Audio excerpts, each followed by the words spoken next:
Greetings, Butterfly Tribe, and welcome to Daily Dose of Truth, which will be coming from Romans, the 9th chapter, starting at verse 8. It is written, that is, those who are the children of the flesh, these are not the children of the Most High, but the children of the promise are reckoned as the seed. For this is the word of promise, at this time I shall come, and Sarah shall have a son. And not only so, but Rebekah having conceived by one, our father, Isaac, yet before they were born or had done any good or evil, in order that the purpose of the Most High, according to choice, might stand, not of works, but of him who calls, it was said to her, the greater shall serve the lesser. As it has been written, Aqob I have loved, but Ěsaw I have hated. May Yahuwah add a blessing to the readers, hearers, and doers of his set apart word.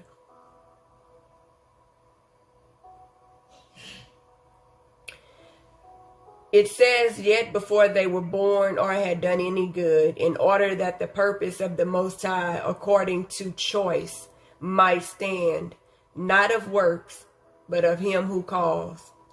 So, Shaul is telling us that the Most High made his choice before these two brothers were even born, before they were conceived, before they entered their mother's womb. When Jacob and Esau were conceived, the plan of their life had already been established. It was said to Rebekah, the greater shall serve the lesser. This was according to the will of the Most High.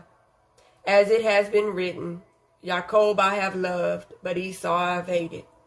A lot of people get this particular scripture confused,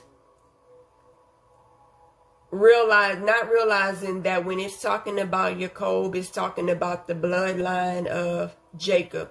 And when it's talking about Esau, he's talking about the bloodline of Esau. Those two bloodlines still exist today in our world. There were some characteristics about Esau that the Most High did not like.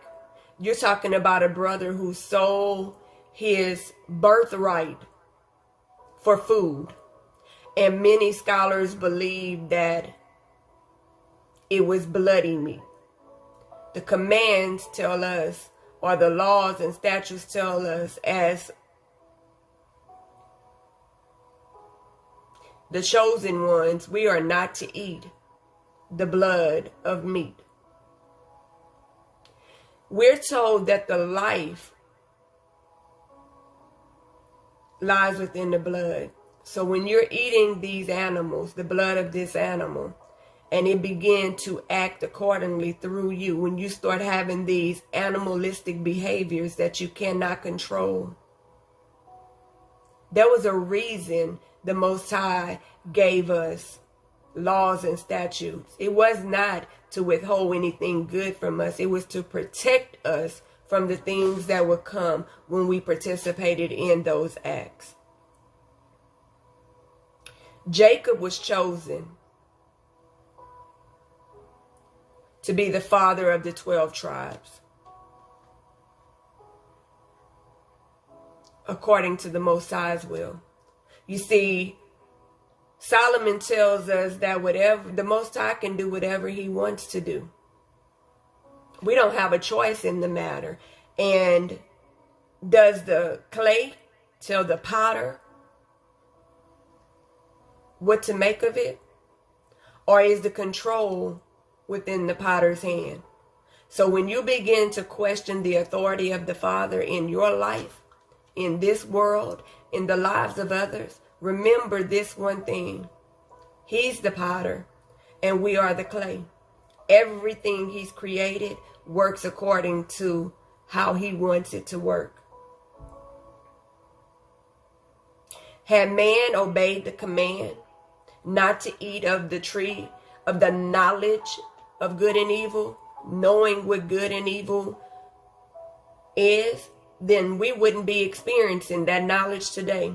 But because he bit into the fruit of the tree of the knowledge of good and evil, we now have the knowledge of good and evil. Had he chosen to eat of the tree of life, then we wouldn't have never had to taste death. It was a choice.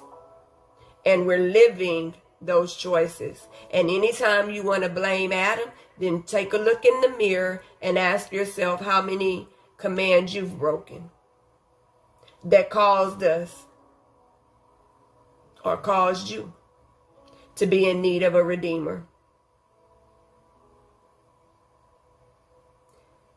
Aqob was the chosen seed that the tribes would come through. And Yitsh was the seed that will redeem us back. And that seed came through the chosen tribes. I hope you've enjoyed today's Daily Dose of Truth.